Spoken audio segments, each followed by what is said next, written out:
নমস্কাৰ। ৫ ছেপ্টেম্বৰ শিক্ষক দিৱস। হেই, এটি সৰু কবিতাৰে শিক্ষক দিৱস উদযাপন কৰিবলৈ ওলাইছোঁ।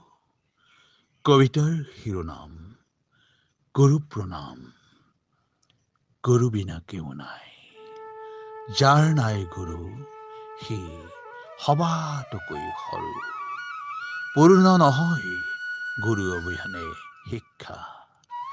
মাক দেউতাকৰ পিছতেই পৰম গুৰু হ'ল শিক্ষক, যাৰ অবিহনে ক'ব নোৱাৰো আমি পূৰ্ণ।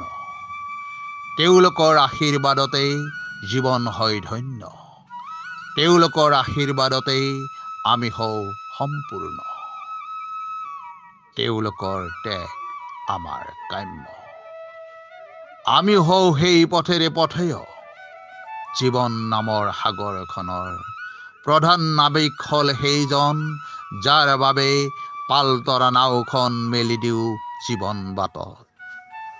সেই পুণ্য মানৱ মহাত্মা, তোমালোকক শতকোটি প্ৰণাম। আজি গুৰু দিৱসত নোৱাৰিলে হ'ব একলব্য, নোৱাৰিলে হ'ব কৰ্ণ, তথাপিও তেওঁলোকৰ আদৰ্শেৰে আমি হওঁ আদৰ্শিত। হে মহাত্মা, তোমাৰ ত্যাগ অপাৰ, যাক দামেৰে তুলনা কৰা নহয়। ভাত কাপোৰৰ বাবে চিলোৱা সেয়া হ'ল সামান্য আধাৰ।